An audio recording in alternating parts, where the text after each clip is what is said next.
Tingin natin mga kababayan, talagang sobra-sobra itong inihinging 2 billion pesos na budget for 2025 ni Inday Sara. Ano man gagawin niya sa 2 billion pesos? Siguro kailangang busisiin masyado, busisiing maigi po ng Congress. Dapat si Inday mismo ang magpaliwanag po. Wala nang mga, kung sa amin sa Bicol kontinuasyon, cross-examine dapat ng Congress. Cross-examine talaga niya, Mr. Maravillas. Parang sa usgado.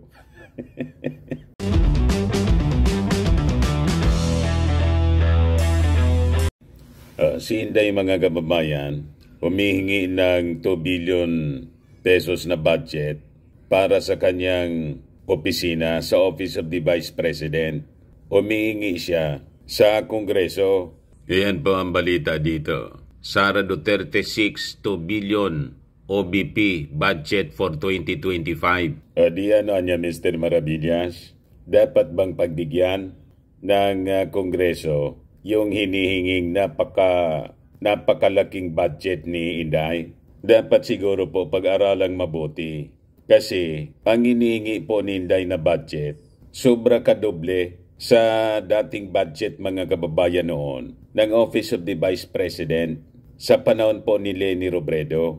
Si Leni Robredo po, less than 1 billion. Yan po, noong 2022, mga kababayan, si Leni Robredo, ang ni-request na budget sa Congress, 703 million pesos man lang po. Kasi ang Office of the Vice President, wala man pong ginagawa. Mga ceremonial man lang po ang trabaho ng Vice Presidente. Binigyan nga siya ng natrabaho as Deputy Secretary. Nag-resign siya. Ayaw magpagod. Ayaw magpagod ng isip. Gusto pasyal-pasyal lang mga kababayan. Pero ang gustong budget, 2 billion pesos sa Office of the Vice President. Dadagaan niya na Mr. Maravilla Sugapa. Ano gagawin mo sa 2 billion pesos? Di ba? Napaka mahal naman po ng spare time ng presidente. Di ba po ang gusto na niyang panindigan na spare time lang siya, designated survivor. Masyado naman pong napakamahal ng spare time. 2 billion. But before ko mga kababayan ibigay sa inyo yung full story ng balitang yan, click subscribe muna dito sa ating YouTube channel and hit the notification bell para lagi po kayong updated sa mga kaganapan dito sa ating bansa. Like and share na rin po ninyo ng ating video at huwag na rin po ninyo na skip yung ating mga commercial ads para tuloy-tuloy lang ang pag-unlad ng bagong Pilipinas. Sa mga naghanap po ng malinis and spacious fitness gym, pumunta lang po kayo sa aming Colossal Fitness Gym. We also offer Grab Car Rental with our brand new 2023 model ng Toyota Innova. We also accept booking for those who are planning to travel via PAL, Cebu Pacific, and other airline companies, and bills payment for Meralco bills, DT, etc. Ang Colossal Fitness Gym is located at 3rd floor Security Bank Building, Landco Business Park, Legazpi City, Albay. For inquiries, look for Jilon Maravillas. Contact number 0966-802-0949. Yan po yung aming Innova. Lagi na pong matao sa amin.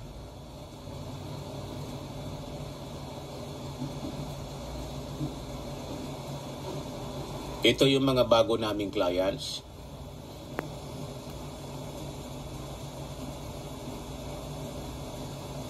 Mga British stories po sila. Ito Indian National. Na-set up na rin po yung mga bago naming gym equipment. May treadmill na rin po kami. Ito naman po yung bago naming product na binibenta online.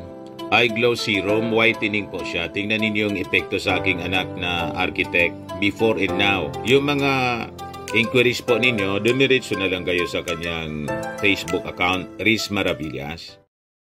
Ito naman po, Firmax Firming and Lifting Cream, pinapahid po sa mga pulses in affected area. Mainam po ito sa paninigas na mga kasukosuan, pati sa mga pains. Ito naman po, Automax Radiant Serum. Sa mukha yung application, anti-aging po siya. You will look 10 years younger than your age. Sa mga cancer patients naman po, baka lang gusto ninyo itong itry. Main siya red mixed fruit drink, hindi man po siya gamot, food supplement siya.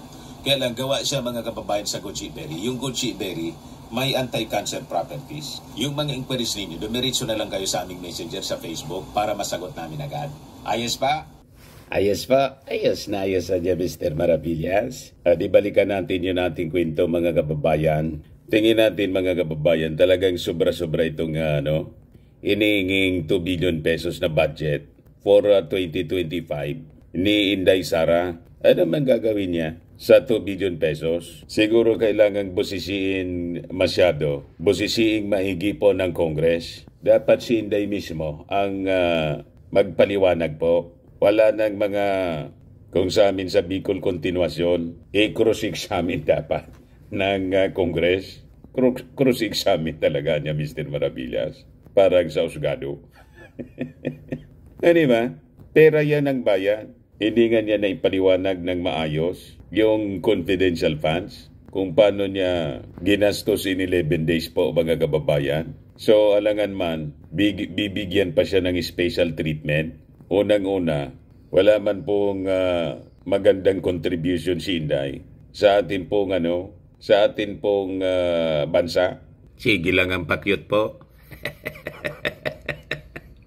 Ayan 2.037 billion pala po yung hinihinging budget para po sa 2025 niya. So sabi dito, Duterte earlier said that her office daw, hindi na daw siya hihingi pa ng intelligence funds. Tulad nung nakaraan, may iniligay siyang 500 million na confidential intelligence funds. Siyempre, hindi na po siya hihingi ng confidential funds. Unang-una, di man siya bibigyan.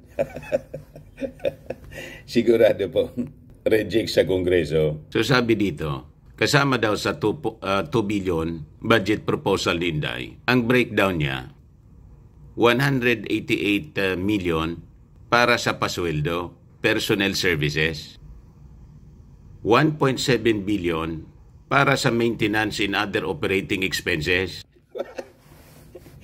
Grabing i-maintain po. Anong klaseng maintenance and operating expenses po? Bakit aabot ng 1.7 billion? Di ba kaduda-duda po? Baka gamitin lang ito, mga kababayan, sa politika.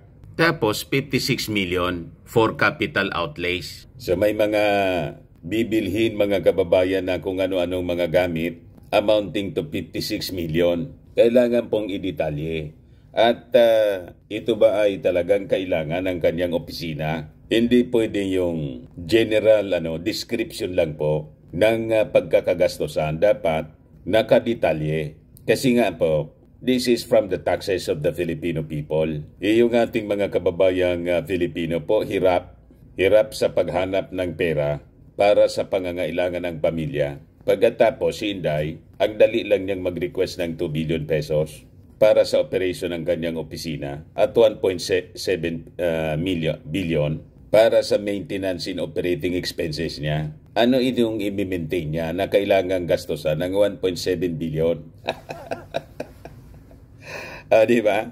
Pagkatapos kung makadiman pa sa PNP ng security, matindi po. At nang i-recall, mga kababayan, yung 75 man lang, may naiwan pang 358, nagtantrums. Kung ano-ano ng pinagsasabi, mga kababayan, inaway pa yung pulis.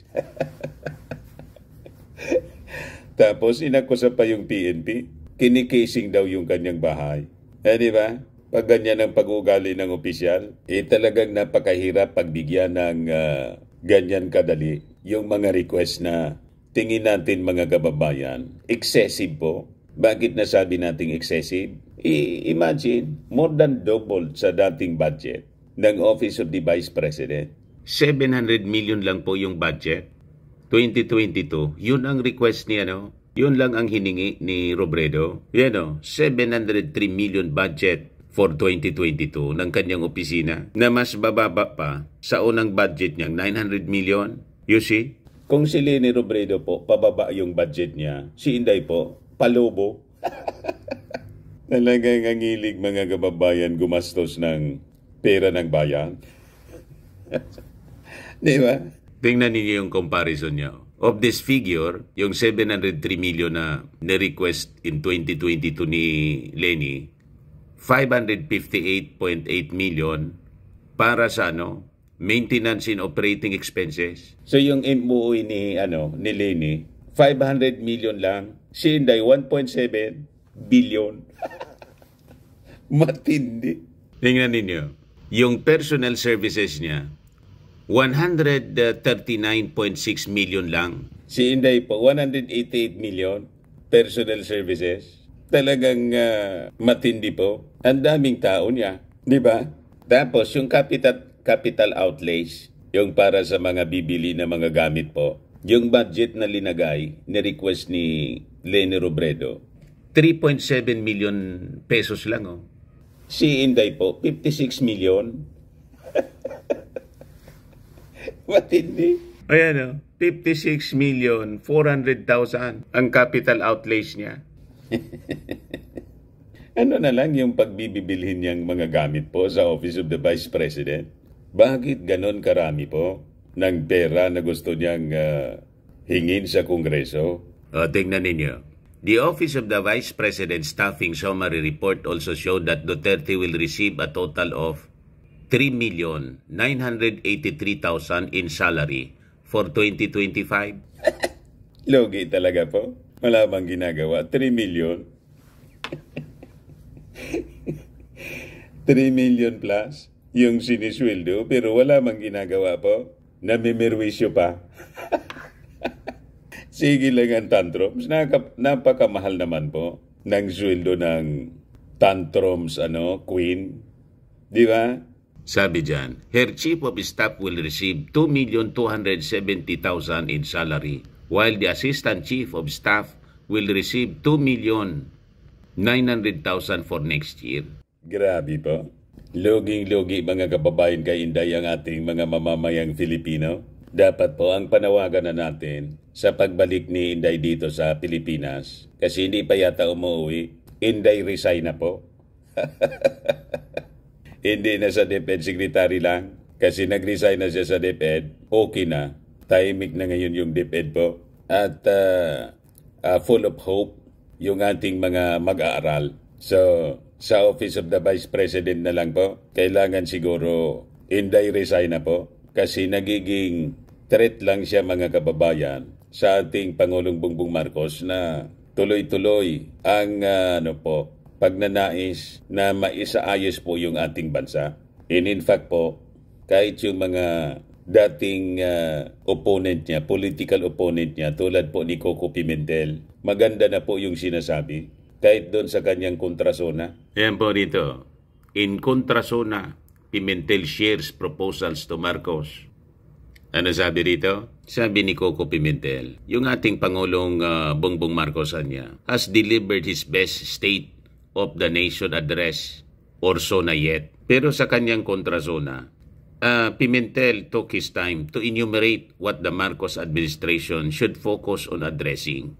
He started with floods and how climate change should not be the reason na yung mga flood-related problems remain unsolved. Huwag natin i-blame yung high tide.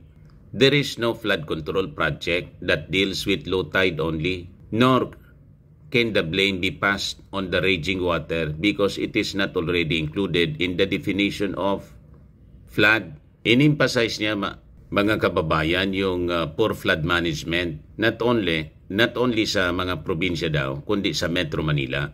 Madaling sabi, mga kababayan, sabi ni Pimentel, dapat may gawin talaga. Sa edukasyon naman po, sabi ni Pimentel, dapat yung ating educational system must be calibrated.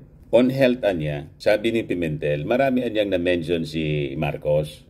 It was only just in right considering that health is what was being prioritized by Filipinos. In the end, Pimentel ended his speech by admitting he wanted the progressive Philippines and that this was, in fact, Marcos' best SONA yet. So sabi po ni Pimentel, we may not be political allies, anya. We may not see eye to eye in our proposed solutions to our country's most pressing and serious problems.